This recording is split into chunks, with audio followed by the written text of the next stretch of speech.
Welcome to Pioneer study. आप देख रहे हैं 9th क्लास ज्योग्राफी। ये आपका चौथा चैप्टर है जिसमें आप जलवायु के बारे में पढ़ेंगे। और अभी हम लोग 9th क्लास के ज्योग्राफी यानी पूरे 6 टू लेके 12th तक ज्योग्राफी कर रहे हैं, जिसमें हम लोग 9th क्लास तक पहुँचे हैं। और इसमें आप किसी भी कंपटीशन की तैयारी कर रहे हैं तो आपका जो बेसिक होना चाहिए वो 9th क्लास से स्टार्ट करना चाहिए। और हम लोग अभी लाइन बाय लाइन पढ़ते हुए कीवर्ड निकालते हुए चल रहे हैं, जो फैक्ट है इसको संग्रहित करते हुए। तो चलिए शुरुआत करते हैं। जलवायु। पिछले 2 अध्यायों में आप हमारे देश की स्थलाकृति एवं अपवाह, स्थलाकृति का मतलब पर्वत पहाड़ पठार ये सब के बारे में, और अपवाह का मतलब नदियों के बारे में पढ़ चुके हैं। किसी क्षेत्र के प्राकृतिक पर्यावरण को समझने के लिए आवश्यक 3 मूल तत्वों में से 2 तत्व ये है कि इस अध्याय में आप तीसरे तत्व अर्थात हमारे देश की वायुमंडलीय अवस्था, वायुमंडलीय अवस्था मतलब 3 को क्या हो गया। एक हो गया आपका स्थलाकृति, जलवायु किस पे निर्भर करती है, स्थलों की आकृति पे। दूसरा करती है अपवाह तंत्र पे, और तीसरा करती है वायुमंडलीय अवस्थाओं पे। इन तीनों के सम्मिलित प्रवाह से ही जलवायु का निर्माण होता है। किसी क्षेत्र में जलवायु का निर्माण होता है स्थलाकृति पे, अपवाह तंत्र यानी नदी प्रणाली पे, और वायुमंडलीय अवस्था पे। हम दिसंबर में ऊनी वस्त्र क्यों पहनते हैं, अथवा मई का महीना गर्म एवं असुविधाजनक क्यों होता है, या जून एवं जुलाई में वर्षा क्यों होती है, इन सभी प्रश्नों के उत्तर आप भारत की जलवायु का अध्ययन करके जान सकेंगे। एक विशाल क्षेत्र में लंबे समयावधि 30 वर्ष से अधिक में मौसम की अवस्थाओं अथवा विविधताओं का कुल योग को जलवायु कहते हैं। ये पूछा जा सकता है।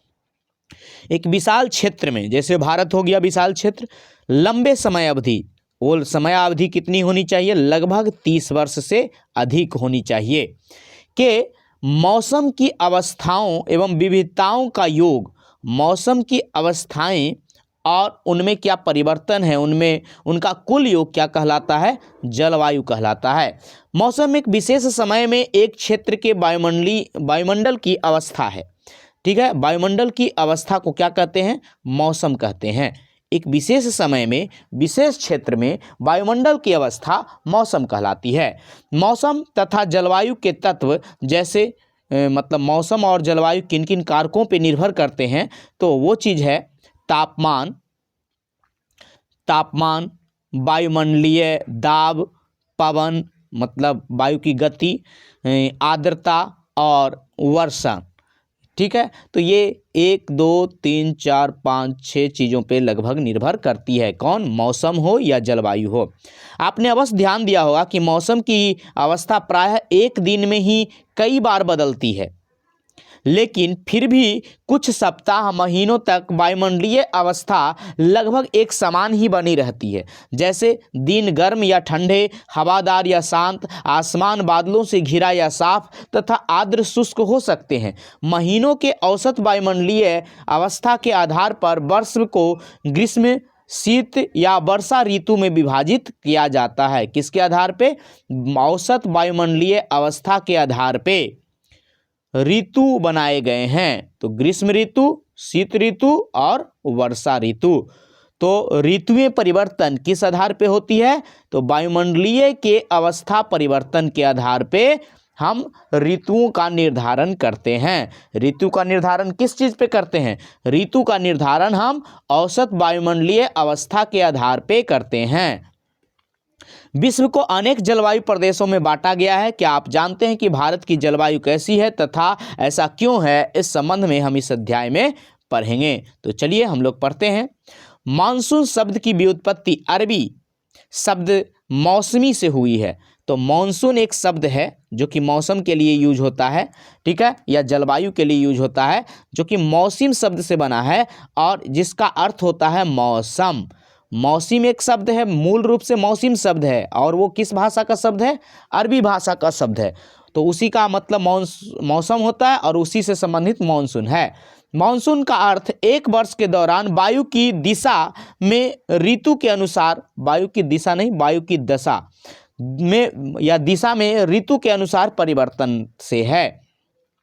भारत की जलवायु को मानसून जलवायु कहा जाता है। एशिया इस प्रकार की जलवायु का मुख्यतः दक्षिण तथा दक्षिण पूर्व में पाई जाती है। सामान्यतः प्रतिरूप में लगभग एक रूपता होते हुए भी देश की जलवायु अवस्था में स्पष्ट प्रादेशिक विभिन्नता है। प्रादेश बोलते हैं राज्यों को, तो राज्यों के में अलग अलग राज्यों में अलग अलग प्रकार की विभिन्नता है।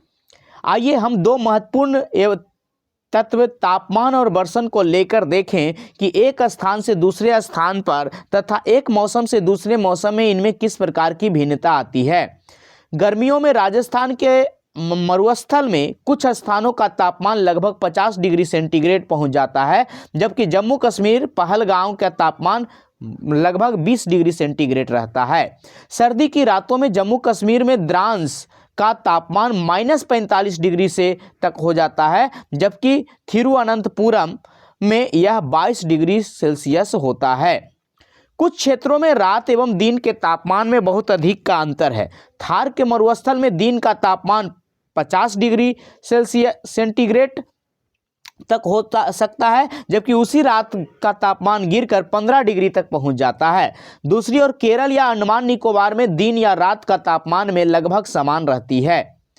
अब वर्षण की ओर ध्यान दें। वर्षण के रूप तथा प्रकार में भी अनेक में नहीं है, रूप तथा प्रकार भी एक नहीं है, बल्कि इसकी मात्रा एवं ऋतु के अनुसार वितरण में भी भिन्नता होती है। हिमालय में वर्षण अधिकतर हिम रूप में होती है तथा देश के अन्य हिस्सों में शेष भाग में यह वर्षा के रूप में होती है। वार्षिक वर्षण विभिन्नता मेघालय में 400 सेंटीमीटर से लेकर लद्दाख एवं पश्चिमी राजस्थान में 10 सेंटीमीटर होती है। तो यानी सबसे ज़्यादा वर्षा की कहाँ होता है? लद्दाख में, और सबसे कम वर्षा नहीं, सबसे ज़्यादा वर्षा होता है मेघालय में, ठीक है, और सबसे कम वर्षा होता है लद्दाख और राजस्थान में। पश्चिमी राजस्थान में कितना? 10 सेंटीमीटर से भी कम होती है। देश के अधिकतर भागों में जून से सितंबर तक वर्षा होती है, लेकिन कुछ क्षेत्रों में तमिलनाडु तट पर अधिकतर वर्षा अक्टूबर नवंबर में होती है। पूछा जाता है कि तमिलनाडु तट पे बारिश किस महीने में होती है? तो अक्टूबर नवंबर महीने में वहाँ लौटती हुई मानसून के कारण बारिश होती है, जबकि बाकी सभी जगहों पे जून से सितंबर में वर्षा ऋतु रहता है। आगे, समान रूप से तटीय क्षेत्रों के तापमान में अंतर कम होता है। देश के आंतरिक भागों में मौसमी या ऋतुनिष्ठ अंतर अधिक होता है। उत्तरी मैदान में वर्षा की मात्रा सामान्यतः पूर्व से पश्चिम की ओर घटती जाती है।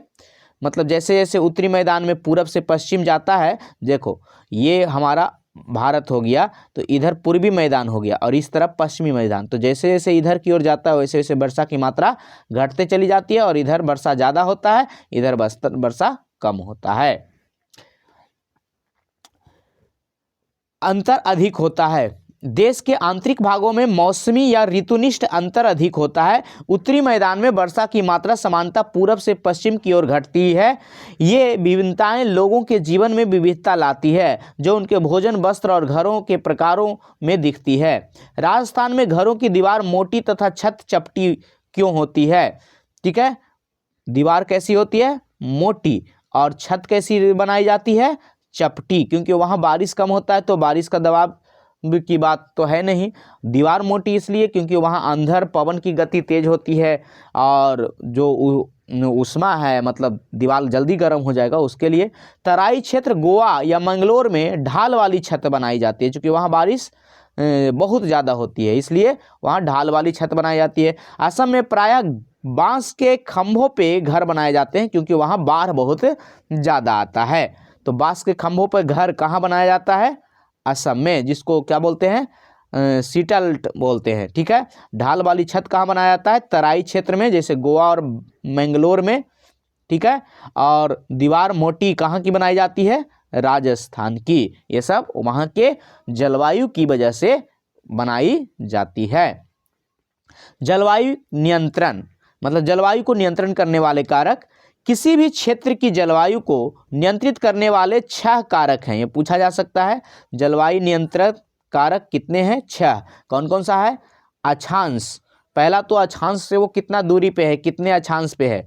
दूसरा तुंगता, यानी ऊंचाई, उसकी ऊंचाई कितना है उसको तुंगता कहते हैं। वायु का दाब वहाँ पे कितना है, पवन तंत्र वहाँ मतलब वायु किस तरीके का चलता है, समुद्र से उसकी दूरी क्या है, महासागरीय धाराएं उसकी इर्द गिर्द कौन सी बहती है, और उच्चवाच के लक्षण कि वहाँ पे ऊंचे नीचे मतलब वहाँ पे भूमि किस प्रकार की है। तो इस सब पे जलवायु नियंत्रित होता है। ठीक है, तो जलवायु नियंत्रण इन 6 कारकों पे होता है। इसको रोक के आप लिख सकते हैं, कीवर्ड वाइज लिखते ही चाह रहे होंगे।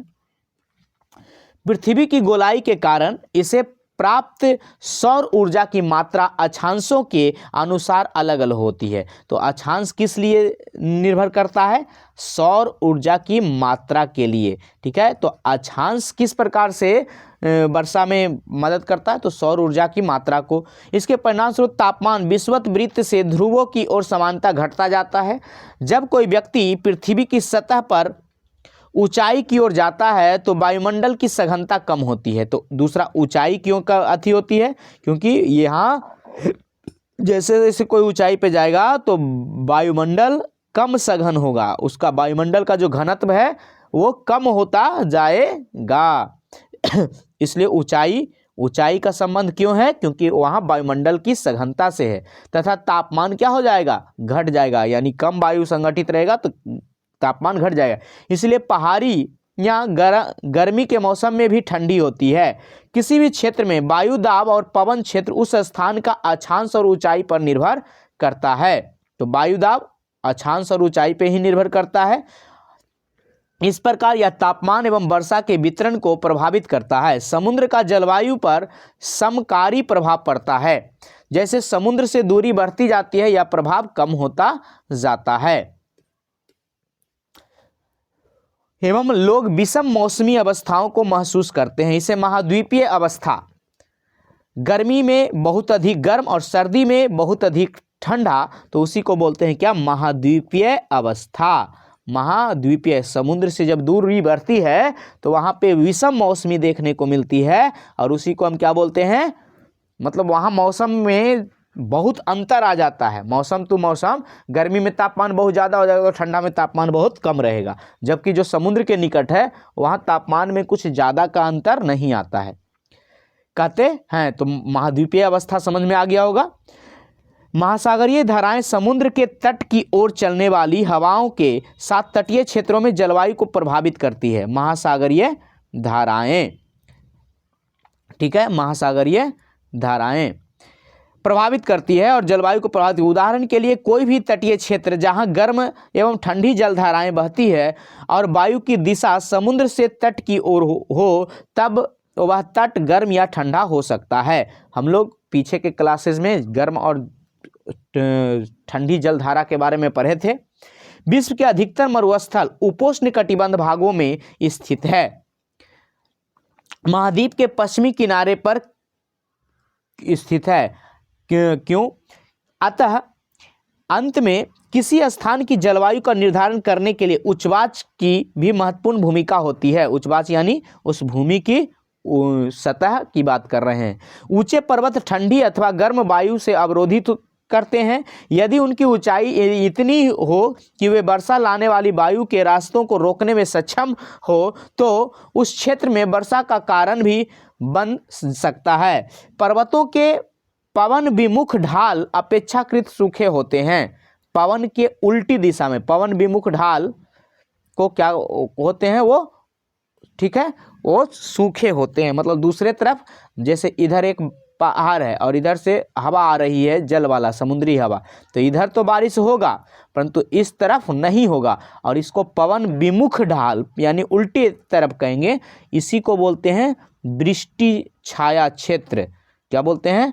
वृष्टि छाया क्षेत्र, या इसी को बोला जाता है पवन मुख ढाल। तो वहाँ पे बारिश नहीं होती है, यानी पहाड़ के दूसरे ओर बारिश नहीं होती है, क्योंकि ये अगर पहाड़ ऊंचा है तो इधर बारिश नहीं होगी।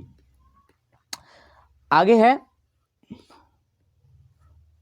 भारत की जलवायु को प्रभावित करने वाले कारक, एक एक करके अब पढ़ेंगे। अक्षांश, कर्कवृत्त देश के मध्य भाग से पश्चिम में कच्छ के रण से लेकर पूरब में मिजोरम से होकर गुजरती है। देश का लगभग आधा भाग कर्क वृत्त के दक्षिण में स्थित है, जो उष्णकटिबंध क्षेत्र में है। कर्क वृत्त के उत्तर में स्थित शेष भाग उपोष्ण कटिबंध में है। एक कटिबंध के बारे में पहले भी पढ़ चुके हैं आप लोग। इसीलिए भारत की जलवायु में उष्णकटिबंध यह जलवायु एवं उपोष्ण कटिबंध जलवायु दोनों की विशेषताएं हैं। ऊंचाई, भारत के उत्तर में हिमालय पर्वत है, जिसकी औसत ऊंचाई लगभग 6000 मीटर है। भारत की तटीय क्षेत्र की विशाल है, यहाँ अधिकतम ऊंचाई 30 मीटर है। हिमालय मध्य एशिया से आने वाली ठंडी हवाओं को भारतीय उपमहाद्वीप में प्रवेश करने से रोकता है। इन्हीं पर्वतों के कारण इस क्षेत्र में मध्य एशिया की तुलना में ठंड कम पड़ती है। जैसे जो हिमालय है इस तरफ, ठीक है, और इधर भारत का हिस्सा है, ठीक है, तो इधर से जो ठंडी हवाएं आती है वो हिमालय रोक लेता है, तो हिमालय के उस एरिया में खूब बर्फ पड़ा रहता है, जबकि इस एरिया में उस ठंडी हवाओं का असर नहीं पड़ता है। चाइना में पूरा का पूरा ठंडा पड़ा रहता है, तिब्बत में, ठीक है, जबकि भारत में उस ठंडी हवाओं का कोई असर नहीं पड़ता है। किसकी वजह से? हिमालय की वजह से। जबकि इधर से जो मानसूनी पवनें चलती है, जो बारिश वाला पवनें चलती है, वो उसके वृष्टि क्षेत्र में आता है, तो उधर बारिश नहीं होता है, जबकि इधर खूब बारिश होता है। वायुदाब एवं पवन, भारत में जलवायु तथा संबंधित मौसमी अवस्थाएं निम्नलिखित वायुमंडलीय अवस्थाओं से संचालित है। वायुदाब एवं धरातलीय पवनें, ऊपरी वायु परिसंचरण, पश्चिमी चक्रवाती विक्षोभ तथा उष्णकटिबंधीय चक्रवात। मतलब वायुमंडलीय अवस्थाएं कौन कौन सी है? तो वो है वायुदाब, धरातलीय पवनें, ठीक है, ऊपरी वायु परिसंचरण की ऊपर की ओर कब वायु गति करने लगता है और जलवाष्प को ऊपर लेके जाता है, पश्चिमी चक्रवाती विक्षोभ और उष्णकटिबंधीय चक्रवात। तो ये सभी जो पवन चलती है उसके दिशा निर्धारण करते हैं। उष्णकटिबंधीय चक्रवात, पश्चिमी चक्रवात विक्षोभ, ऊपरी परिसंचरण और धरातलीय पवनें, जिसमें वायुदाब अधिक होता है। भारत उत्तरी पूर्व व्यापारिक पवनों, भारत में उत्तरी पूर्व पवन जो चलती है उसे क्या कहते हैं? व्यापारिक पवनें कहते हैं। तो भारत में उत्तरी पूर्व पवन को क्या कहा जाता है? व्यापारिक पवने वाले क्षेत्र स्थित है। ये पवनें उत्तरी गोलार्ध के उपोष्ण कटिबंध उच्च दाब पेटियों में उत्पन्न होती है। ये दक्षिण की ओर बहती है। ये कोरियोलिस बल के कारण बहती है। किस बल के कारण? कोरियोलिस बल के कारण दाहिनी ओर विक्षेपित होकर विषुवत निम्न दाब वाले क्षेत्रों की ओर बढ़ती है। ये याद रखें, व्यापारिक पवनों के बहने का कारण कौन सा बल है? तो कोरियोलिस बल, ठीक है, कोरियोलिस बल। सामान्यतः इन पवनों में नमी की मात्रा बहुत कम होती है, क्योंकि ये स्थलीय भागों पर उत्पन्न होती है एवं बहती है, इसलिए इन पवनों के द्वारा वर्षा कम या नहीं होती है। इस प्रकार भारत को शुष्क क्षेत्र होना चाहिए, लेकिन ऐसा नहीं है। आइए देखते हैं क्यों। अब ये कोरियोलिस बल क्या है, यहाँ पे ये दिया गया है। पृथ्वी के घूर्णन के कारण उत्पन्न आभासी बल को कोरियोलिस बल कहते हैं। पृथ्वी के घूर्णन के कारण कोरियोलिस बल का निर्माण होता है। इस बल के कारण पवन उत्तरी गोलार्ध में दाहिनी ओर तथा दक्षिणी गोलार्ध में बाईं ओर चलती है। तो पवन उत्तरी गोलार्ध में किस ओर चलती है? दाईं ओर चलती है। जैसे देखिए, ये विषुवत रेखा हो गया, अब ऊपर वाला जो हो गया वो उत्तरी गोलार्ध हो गया, तो ये इसमें चलेगा दाईं ओर, ठीक है, इधर की ओर चलेगा और इसमें चलेगा बाईं ओर, ठीक है। तो एक तरफ चलेगा दाईं ओर, एक तरफ चलेगा बाईं ओर, ठीक है। तो इसी को हम बोलते हैं क्या? कोरियोलिस बल के कारण। इसे फेरल का नियम कहते हैं। कौन सा? कि दक्षिणी गोलार्ध में बाईं ओर पवन विक्षेपित होती है, जबकि उत्तरी गोलार्ध में दाहिनी ओर होती है। इसका कारण पृथ्वी का घूर्णन या कोरियोलिस बल है, और इसकी खोज करने वाले थे फेरल नाम के एक व्यक्ति, इसलिए इस नियम को कहा जाता है फेरल का नियम। यानी पवन की गति किस नियमानुसार बदलती है? तो वो फेरल के नियम के अनुसार।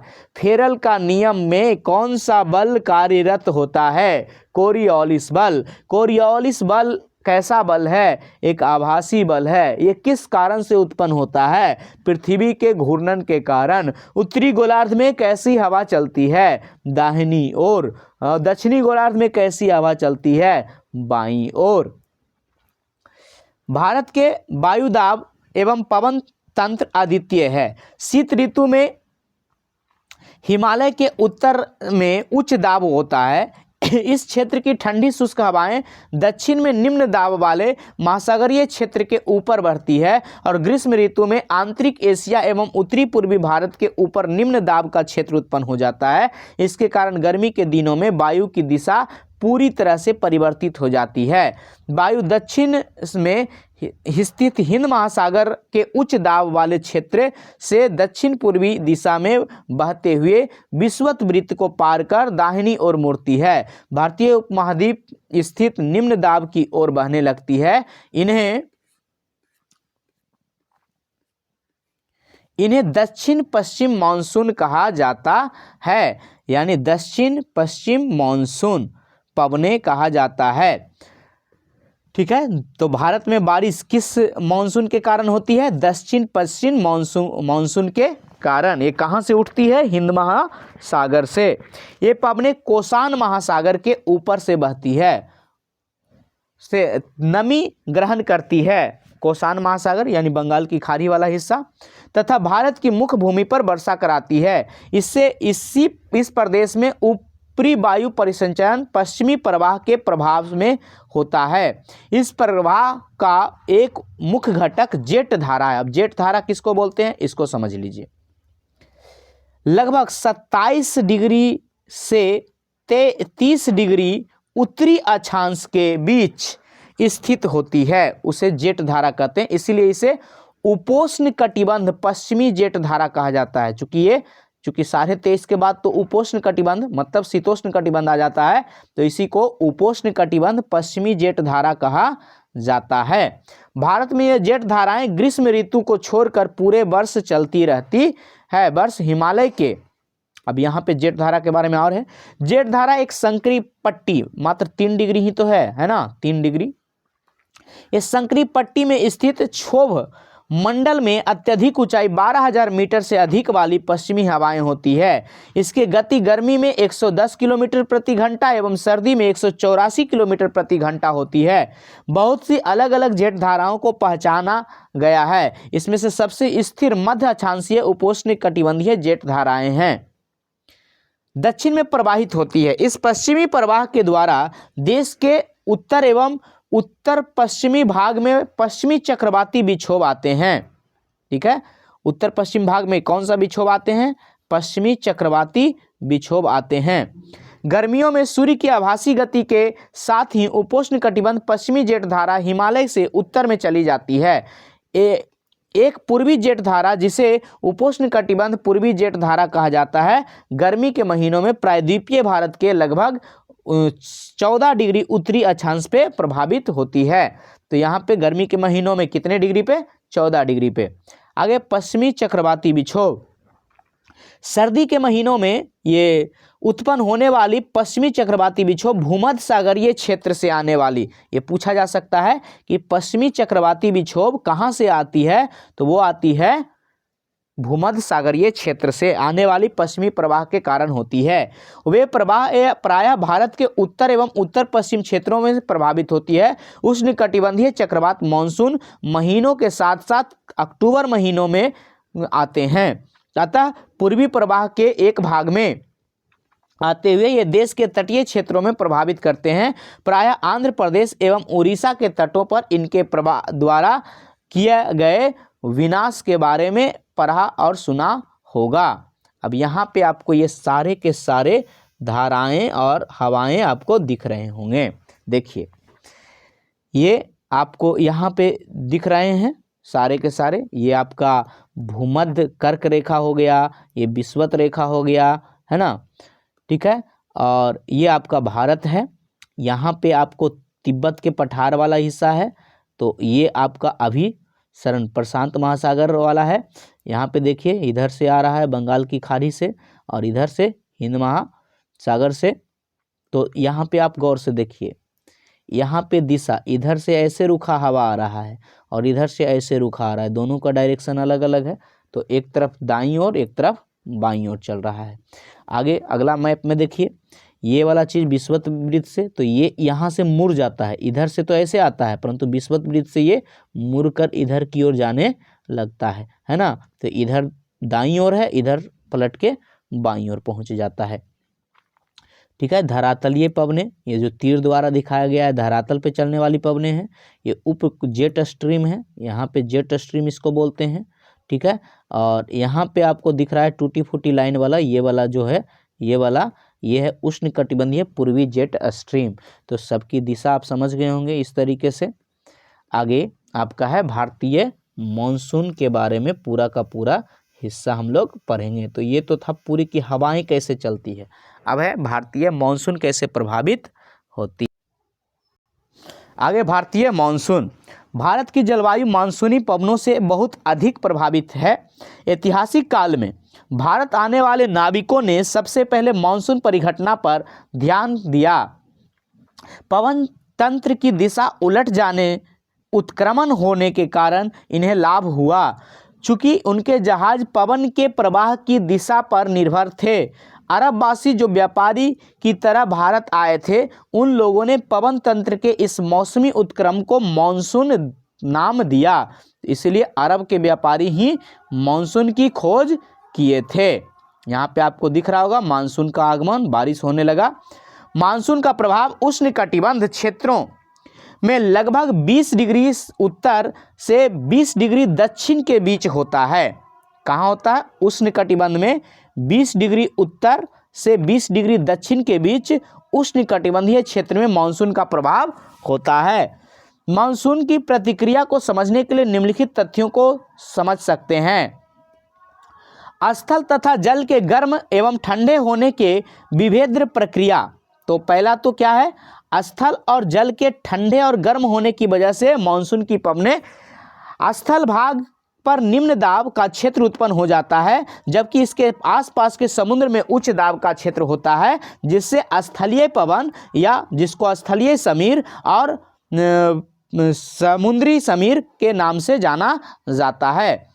ग्रीष्म ऋतु के दिने में अंतः उष्णकटिबंध अभिसरण क्षेत्र की स्थिति गंगा के मैदान की ओर खिसक जाती है। किसका स्थिति? अंतः उष्णकटिबंधीय अभिसरण क्षेत्र गंगा के मैदान की ओर खिसक जाता है। यह विषुवतीय गर्त है जो प्रायः विषुवत वृत्त से 5 डिग्री उत्तर में स्थित होता है। इसे मानसून ऋतु में मानसून गर्त के नाम से जानते हैं।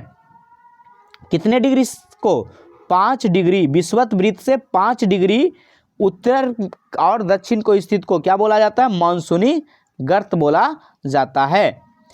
हिंद महासागर में मेडागास्कर के पूरब में 20 डिग्री दक्षिणी अक्षांश के ऊपर उच्च दाब वाला क्षेत्र बनता है।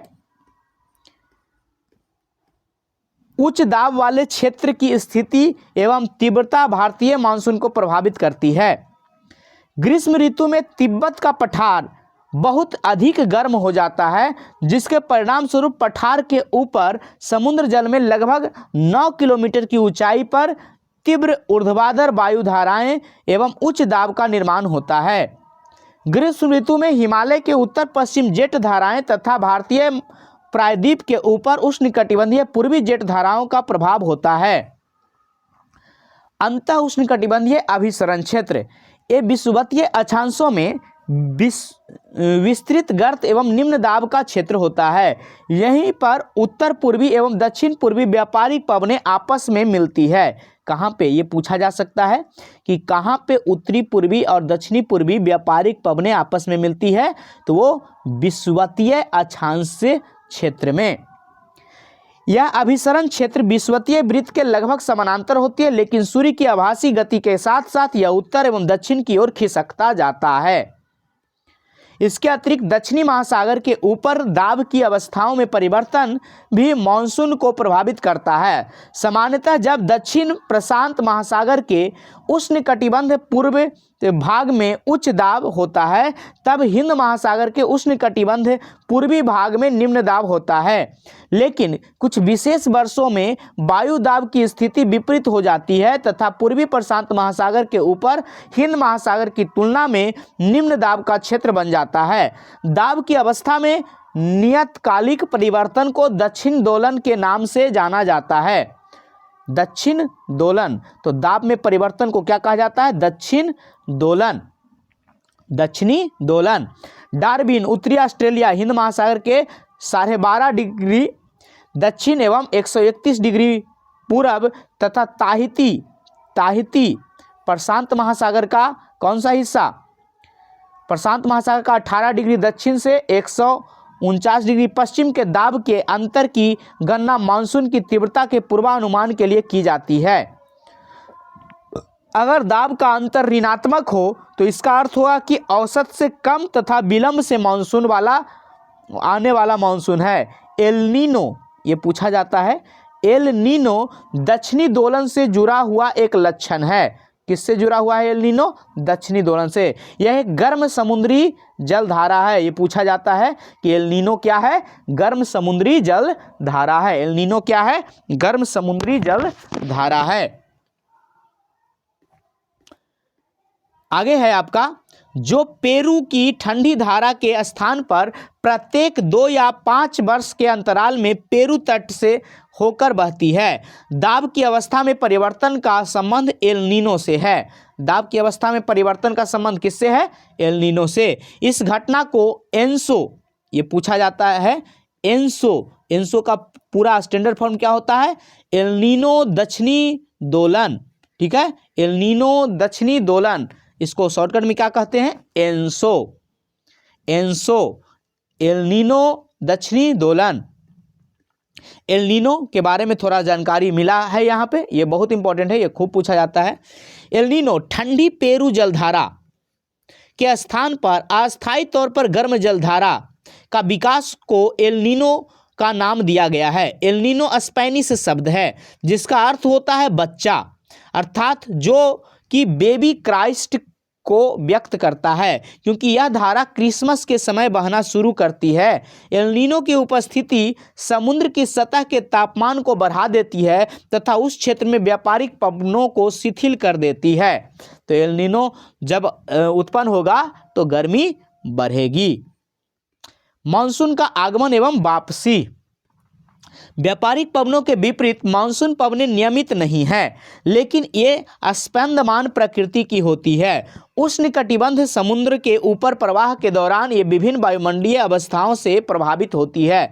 मानसून का समय जून से आरंभ होकर लेकर मध्य सितंबर तक होता है। ये पूछा जाता है कि मानसून का समय कब से कब तक होता है? तो जून से सितंबर तक मानसून का समय होता है, जून से सितंबर मध्य तक।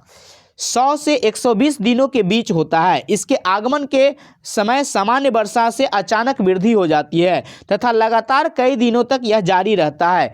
इसे मानसून प्रफोस्ट या मानसून का फटना कहते हैं तथा इसे मानसून पर्व बौछार भी कहा जाता है, जो पृथक किया जा सकता है। सामान्यतः जून के प्रथम सप्ताह में मानसून भारतीय प्रायद्वीप के दक्षिणी छोर में प्रवेश करता है। ये पूछा जाता है कि कहाँ प्रवेश करता है? भारतीय प्रायद्वीप के दक्षिणी छोर में। इसके बाद यह 2 भागों में बंट जाता है, अरब सागर शाखा एवं बंगाल की खाड़ी शाखा। कौन सी शाखा? अरब सागर शाखा और बंगाल की खाड़ी वाली शाखा। अरब सागर शाखा लगभग 10 दिन बाद 10 जून के आसपास मुंबई पहुंचती है। यह एक तीव्र प्रगति है। बंगाल की खाड़ी की शाखा तीव्रता से आगे की ओर बढ़ती है तथा जून के प्रथम सप्ताह में ही असम पहुंच जाती है। ऊंचे पर्वतों के कारण मानसून पवनें पश्चिम में गंगा के मैदान की ओर मुड़ जाती है एवं मध्य जून तक अरब सागर शाखा सौराष्ट्र, कच्छ एवं देश के मध्य भागों तक पहुंच जाती है। अरब सागर शाखा एवं बंगाल की खाड़ी शाखा दोनों गंगा के मैदान के उत्तर पश्चिम भाग में आपस में मिलकर दिल्ली में सामान्यतः मानसून वर्षा बंगाल की खाड़ी शाखा में जून के अंतिम सप्ताह में 29 जून तक होती है। जुलाई के प्रथम सप्ताह तक मानसून पश्चिम उत्तर प्रदेश, पंजाब, हरियाणा, पूर्वी राजस्थान पहुंच जाती है। मध्य जुलाई तक मानसून हिमाचल प्रदेश में एवं देश के शेष भाग में पहुंच जाती है। मानसून की वापसी अपेक्षाकृत एक क्रमिक प्रक्रिया है जो भारत के उत्तरी पश्चिमी राज्यों से सितंबर में प्रारंभ हो जाती है। मध्य अक्टूबर तक मानसून प्रायद्वीप के उत्तरी भाग से पूरी तरह पीछे हट जाता है। प्रायद्वीप के दक्षिणी आधे भाग में वापसी की तीव्र गति होती है। दिसंबर के प्रारंभ तक देश के शेष भाग में मानसून की वापसी हो जाती है। द्वीपों पर मानसून की सबसे पहली वर्षा होती है। यह क्रमशः दक्षिण से उत्तर की ओर अप्रैल के अंतिम सप्ताह के से लेकर मई के प्रथम, ये लक्षद्वीप की बात कर रहा है और अंडमान निकोबार, वो सब में पहले प्रथम सप्ताह में होती है। मानसून की वापसी भी क्रमशः दिसंबर के प्रथम सप्ताह से जनवरी के प्रथम सप्ताह तक द्वीपों पर होती है। द्वीपों की बात कर रहा है, वहाँ लौटती कब है? दिसंबर के प्रथम सप्ताह। इस समय देश का शेष भाग शीत ऋतु से प्रभावित रहता है। ऋतुएं। मानसून जलवायु की विशेषता एक विशिष्ट मौसमी प्रतिरूप है। एक ऋतु से दूसरे ऋतु में मौसम की अवस्थाओं से बहुत अधिक परिवर्तन होता है, विशेषकर देश के आंतरिक भागों में ये परिवर्तन अधिक मात्रा में परिलक्षित होती है। तटीय क्षेत्रों में तापमान में बहुत अधिक भिन्नता होती है, यद्यपि यहाँ वर्षा के प्रारूपों में भिन्नता होती है। आप अपने क्षेत्र के कितने प्रकार की ऋतुओं का अनुभव करते हैं? भारत में मुख्यतः 4 ऋतुओं को पहचाना जाता है। कौन कौन? शीत ऋतु, ग्रीष्म ऋतु और कुछ क्षेत्रीय विविधता के हिसाब से मानसून की वापसी शरद ऋतु और बसंत ऋतु। शीत ऋतु के बारे में है। उत्तर भारत में शीत ऋतु मध्य नवंबर में से आरंभ होकर फरवरी तक, तो ये पूछा जा सकता है। शीत ऋतु आप जहां लिखे हैं वहां पे लिख दीजिए, नवंबर से फरवरी तक शीत ऋतु रहता है। ठीक है। भारत के दक्षिण भाग में, अब यहां पे वो फिगर दिया गया है जिसको आप थोड़ा सा देख लीजिए कि कब कहाँ मानसून पहुंचता है। यहाँ पे देखिए, ये सब 1 जून को यहाँ आया, यहाँ से 2 टुकड़े में चल जाता है, एक इधर की ओर, एक इधर की ओर, एक बंगाल की खाड़ी होते हुए यहाँ पे जो अथी है, एक तो इधर चला जाता है और कुछ भाग इधर गंगा के मैदान में प्रवेश करता है और इधर से दोनों एक जगह मिल जाते हैं दिल्ली में, और दिल्ली में मिल के जाके वो ऊपर के हिस्से में क्या कराते हैं? बारिश करवाते हैं। ठीक है। इधर तो इस तरीके से मानसून आप समझ गए होंगे। देखिए, पिक्चर में आपको समझना ज़रूरी है। मानसून चैप्टर थोड़ा ख़तरनाक है समझने के हिसाब से, परंतु फिर भी आप इसका एनिमेशन भी वीडियोज़ हम डाल देंगे ताकि आप उस चीज़ को समझ लें। दिसंबर एवं जनवरी सबसे ठंडे महीने होते हैं। तापमान दक्षिण से उत्तर की ओर बढ़ने पर घटता है। पूर्वी तट पर चेन्नई का औसत तापमान 24 डिग्री सेल्सियस 25 डिग्री सेल्सियस के बीच होता है, जबकि उत्तरी मैदान का 10 से 15 डिग्री सेल्सियस होता है। दिन गर्म तथा रातें ठंडी होती है। उत्तर में तुषारपात, सामान्यतः हिमालय के ऊपरी ढालों पर हिमपात होता है। इस ऋतु में देश के उत्तर पूर्वी व्यापारिक पवनें प्रभावित होती है। ये स्थल से समुद्र की ओर बहती है तथा इसलिए देश के अधिकतर भाग में शुष्क मौसम होता है। इन पवनों के कारण कुछ मात्रा में वर्षा तमिलनाडु के तट पर होती है, क्योंकि वहां ये पवन समुद्र से स्थल की ओर बहती है। देश के उत्तर भाग में एक कमजोर उच्च दाब का क्षेत्र बन जाता है, जिससे हल्की पवनें इस क्षेत्र में बाहर की ओर प्रवाहित होती है। उच्चवाच से प्रवाहित होकर ये पवन पश्चिम तथा उत्तर पश्चिम से गंगा घाटी में बहती है। सामान्यतः इस मौसम में आसमान साफ, तापमान तथा आर्द्रता कम एवं पवन में शिथिल तथा परिवर्तित होती है। शीत ऋतु में उत्तर मैदानों में पश्चिमी एवं उत्तर पश्चिम के चक्रवाती विक्षोभ का अंतर वह विशेष लक्षण है। यह कम दाब वाली प्रणाली भूमध्य सागर एवं पश्चिमी एशिया के ऊपर उत्पन्न होती है तथा पश्चिमी पवनों के साथ भारत में प्रवेश करती है। इसके कारण शीतकाल में मैदानों में वर्षा होती है तथा पर्वतों पर हिमपात, जिसकी उस समय बहुत अधिक आवश्यकता होती है। यद्यपि शीतकाल में वर्षा जिस स्थान तौर पर महावट कहा जाता है, मतलब राजस्थान में शीतकाल के वर्षा को क्या कहा जाता है? महावट कहा जाता है, कि कुल मात्रा कम होती है, लेकिन यह रबी फसलों के लिए बहुत महत्वपूर्ण है। प्रायद्वीप भागों में शीत ऋतु स्पष्ट नहीं होती। समुद्री पवनों के प्रभाव के कारण शीत ऋतु में भी यहाँ तापमान के प्रारूप न के बराबर परिवर्तित होता है। ग्रीष्म ऋतु, सूर्य के उत्तर की ओर आभासी गति के कारण वायु भूमंडल ताप पट्टी उत्तर की तरफ खिसक जाता है और मार्च से मई तक, हाँ ग्रीष्म ऋतु कब से कब तक रहता है, ये रहता है मार्च से मई तक भारत में ग्रीष्म ऋतु होती है। ताप पट्टी के स्थानांतरण के प्रभाव का पता विभिन्न अक्षांशों पर मार्च से मई के दौरान रिकॉर्ड किए गए तापमान को देखकर लगाया जा सकता है। मार्च में दक्कन के पठार का उच्च तापमान 38 डिग्री सेंटीग्रेड और अप्रैल के मध्य प्रदेश और गुजरात का तापमान 42 डिग्री सेंटीग्रेड होता है। मई में देश के उत्तर पश्चिम भागों का तापमान 45 डिग्री सेंटीग्रेड। प्रायद्वीपीय भारत में समुद्री प्रभाव के कारण तापमान कम होता है। देश के उत्तरी भाग में ग्रीष्मकाल में तापमान में वृद्धि होती है तथा वायु दाब में कमी आती है। मई के अंत में उत्तर पश्चिम में थार के रेगिस्तान से लेकर पूर्व एवं दक्षिण पूर्व से पटना और छोटा नागपुर पठार तक एक कम दाब का लंबवत क्षेत्र उत्पन्न होता है। पवन का परिसंचरण इस गर्त में चारों ओर प्रारंभ हो जाता है। लू ग्रीष्मकाल में का एक प्रभावी लक्षण है। क्या? लू। ये धूल भरी गर्म एवं शुष्क पवनें हैं। धूल भरी गर्म एवं शुष्क पवनों को क्या कहा जाता है?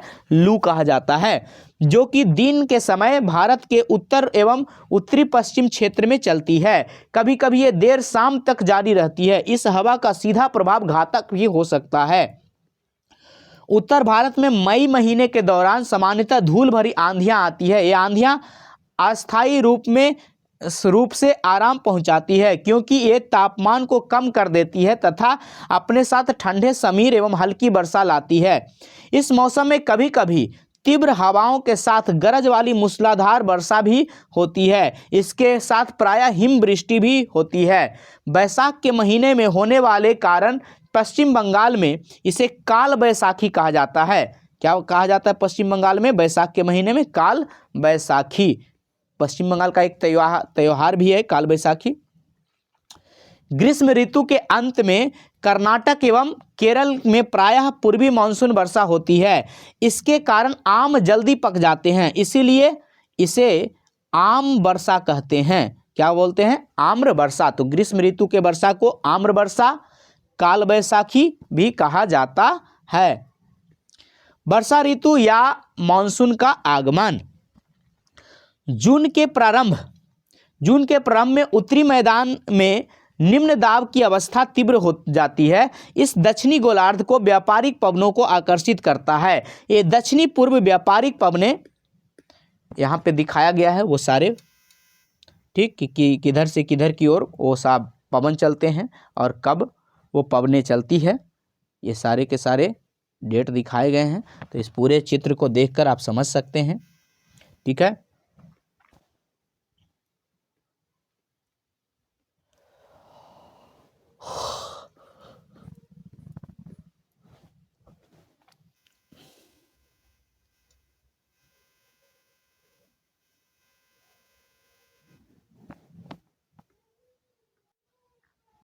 आगे है, पवनें दक्षिणी समुद्रों के उपोष्ण कटिबंध क्षेत्रों में उत्पन्न होती है। चूंकि ये पवनें गर्म महासागरों के ऊपर से होकर गुजरती है, इसलिए ये अपने साथ इस महाद्वीप में बहुत अधिक मात्रा में नमी लाती है। ये पवनें तीव्र होती है तथा 30 किलोमीटर प्रति घंटे की औसत वेग से चलती है। सुदूर उत्तर पूर्व भाग को छोड़कर ये मानसून पवनें देश के शेष भाग में लगभग 1 महीने में पहुंचती है। दक्षिण पश्चिम मानसून का भारत के अंतर प्रवाह यहाँ के मौसम को पूरी तरह परिवर्तित कर देती है। मौसम के प्रारंभ में पश्चिमी घाट के पवनोन्मुखी भागों में भारी वर्षा लगभग 250 सेंटीमीटर से अधिक होती है। दक्कन का पठार एवं मध्य प्रदेश के कुछ भाग में भी वर्षा होती है। यद्यपि ये क्षेत्र वृष्टि छाया क्षेत्र में आते हैं, इस मौसम की अधिकतर वर्षा देश के उत्तरी पूर्वी भागों में होती है। खासी पहाड़ी के दक्षिण श्रृंखलाओं में स्थित मौसिनराम, कौन सा? खासी पहाड़ी खासी पहाड़ी में के श्रृंखलाओं में एक जगह है मौसिनराम, जहां विश्व में सबसे अधिक औसत वर्षा होती है। गंगा की घाटी में पूरब से पश्चिम की ओर वर्षा की मात्रा घटती जाती है और राजस्थान एवं गुजरात के कुछ भागों में बहुत कम वर्षा होती है। मानसून से संबंधित एक अन्य परिघटना वर्षा में विराम। इस प्रकार इसमें आर्द्रता एवं शुष्क दोनों तरह के अंतराल होते हैं। दूसरे शब्दों में मानसूनी वर्षा एक समय में कुछ दिनों तक ही होती है। इनमें वर्षा रहित अंतराल भी होते हैं। मानसून में आने वाले ये विराम मानसूनी गर्त की गति के संबंध है। विभिन्न कारणों से गर्त एवं इसके अक्ष उत्तर या दक्षिण की ओर खिसकता रहता है, जिसके कारण वर्षा का स्थानिक वितरण सुनिश्चित होता है। जब मानसून के गर्त का अक्ष मैदानों के ऊपर होता है तब इन भागों में वर्षा अच्छी होती है। दूसरी ओर जब अक्ष हिमालय के समीप होता है तब मैदान में लंबे समय तक शुष्क अवस्था रहती है और हिमालय की नदियों के पर्वतीय जलग्रहण क्षेत्रों में विस्तृत वर्षा होती है। इस भारी वर्षा के कारण मैदानी क्षेत्रों में विनाशकारी बाढ़ आते हैं एवं जान माल की भारी क्षति होती है। उष्णकटिबंध निम्न दाब की तीव्रता एवं आवृत्ति भी मानसूनी वर्षा की या मात्रा एवं समय की निर्धारण करती है। यह निम्न दाब क्षेत्र बंगाल की खाड़ी के ऊपर बनता है।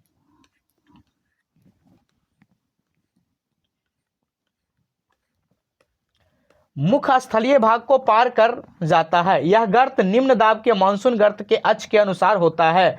मानसून को इनकी अनिश्चितता के लिए जाना जाता है। शुष्क एवं आर्द्र स्थिति की तीव्रता, आवृत्ति एवं समय काल में भिन्नता। इसके कारण यदि एक भाग में बाढ़ आती है तो दूसरे भाग में सूखा पड़ता है। इसका आगमन एवं वापसी प्रायः अव्यवस्थित होती है। इसीलिए कभी कभी देश के किसानों को कृषि कार्यों की अव्यवस्थित कर देती है। मानसून की वापसी, परिवर्तनीय मानसून उसको बोलते हैं। अक्टूबर नवंबर में, ये याद रखें, मानसून वापसी कब होती है? अक्टूबर नवंबर में मानसून वापसी होती है। परिवर्तनीय मानसून के दौरान दक्षिण के सूर्य के आवासी गति के कारण मानसून गर्त या निम्न दाब वाला गर्त उत्तरी मैदानों के ऊपर शिथिल हो जाता है। धीरे धीरे उच्च दाब प्रणाली इसका स्थान ले लेती है। दक्षिण पश्चिम मानसून शिथिल हो जाता है तथा धीरे धीरे पीछे की ओर हटने लगते हैं। अक्टूबर के प्रारंभ में मानसून पवनें उत्तर के मैदान से हट जाती है। अक्टूबर एवं नवंबर का महीना गर्म वर्षा ऋतु से शीत ऋतु में परिवर्तन का काल होता है। मानसून की वापसी होने से आसमान साफ एवं तापमान में वृद्धि हो जाती है।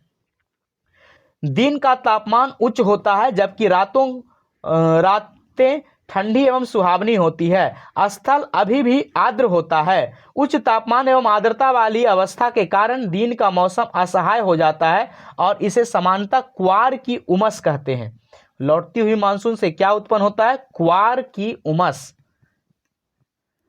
क्योंकि आर्द्रता ज्यादा हो जाता है। अक्टूबर के उत्तरार्ध में विशेषकर उत्तरी भारत में तापमान तेजी से गिरने लगता है।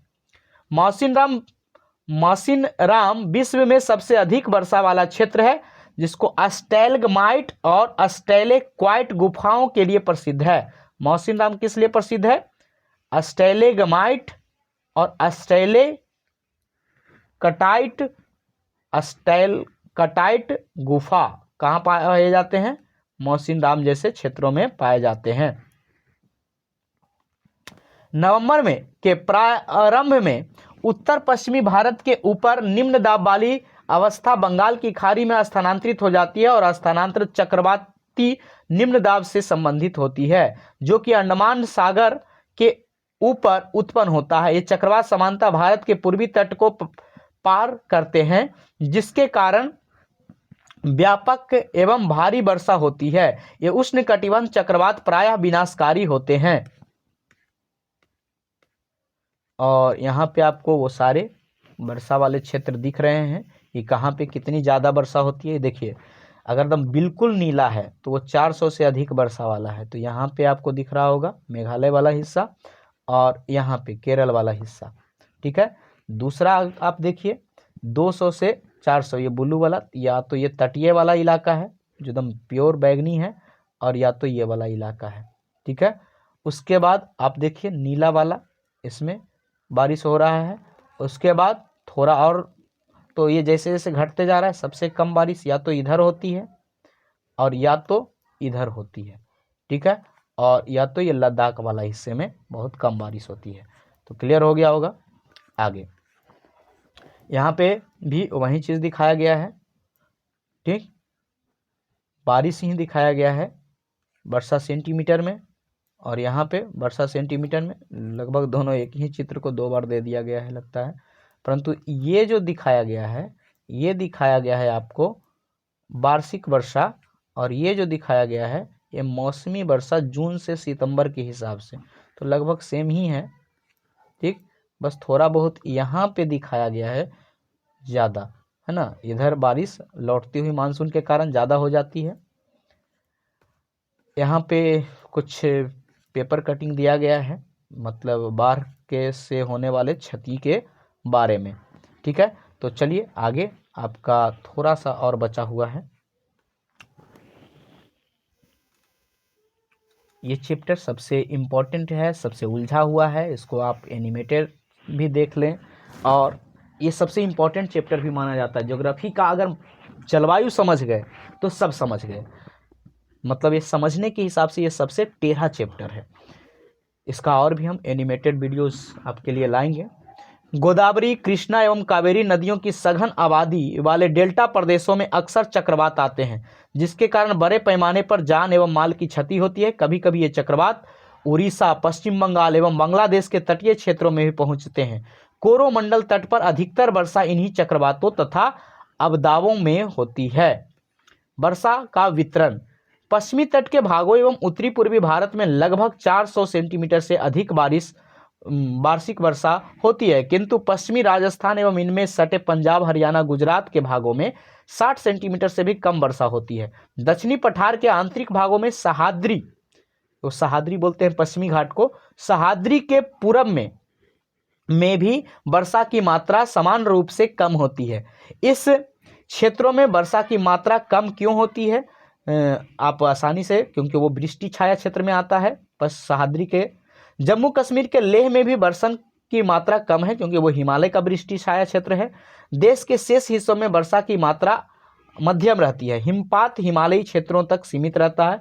मानसून की प्रकृति के परिणाम स्वरूप एक वर्ष में दूसरे वर्ष में होने वाले वार्षिक वर्षा की मात्रा को भिन्नता होती है। वर्षा की विषमता निम्न वर्षा वाले क्षेत्र जैसे राजस्थान, गुजरात एवं कुछ भाग पश्चिमी घाटों के वृष्टि छाया क्षेत्रों में अधिक पाई जाती है। अतः अधिक वर्षा वाले क्षेत्रों में बाढ़ें अधिक आती है, जबकि निम्न वर्षा वाले क्षेत्रों में सूखे की आशंका बनी रहती है।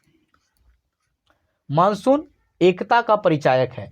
आप पहले ही पढ़ चुके हैं कि हिमालय अत्यंत ठंडी पवनों से भारतीय उपमहाद्वीप की रक्षा करती है। इसके कारण अपेक्षाकृत उच्च अक्षांश के बावजूद उत्तरी भारत में निरंतर उच्च तापमान बना रहता है। इसी प्रकार प्रायद्वीपीय पठार में तीनों ओर से समुद्रों के प्रभाव के कारण न तो अधिक गर्मी पड़ती है और न ही अधिक सर्दी। इसे समकारी प्रभाव के कारण तापमान की दिशाओं में बहुत कम अंतर पाया जाता है, परंतु फिर भी भारतीय प्रायद्वीप पर मानसून की एकता का प्रभाव बहुत ही स्पष्ट दिखता है। पवन की दिशाओं का ऋतुओं के अनुसार परिवर्तन तथा उन्हें से संबंधित ऋतु की दिशाएं ऋतु चक्रों का एक लय प्रदान करती है। वर्षा की अनिश्चितताएं तथा उसका असमान वितरण मानसून का एक विशिष्ट लक्षण है। संपूर्ण भारतीय भूदृश्य, इसके जीव तथा वनस्पति, इसका कृषि चक्र, मानव जीवन तथा उनके त्योहार उत्सव सभी इस मानसून लय के चारों ओर घूम रहे हैं। उत्तर से दक्षिण तथा पूरब से पश्चिम तक संपूर्ण भारतवासी प्रतिवर्ष मानसून के आगमन की प्रतीक्षा करते हैं।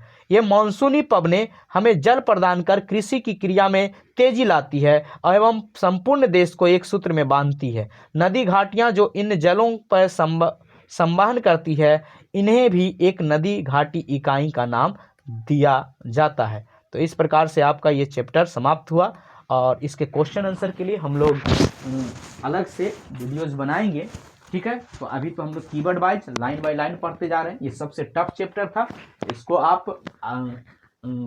विशेष महत्व देते हुए इसकी, क्योंकि अगर इस सबसे टेढ़ा जो है मतलब समझने के हिसाब से वो यही चैप्टर था।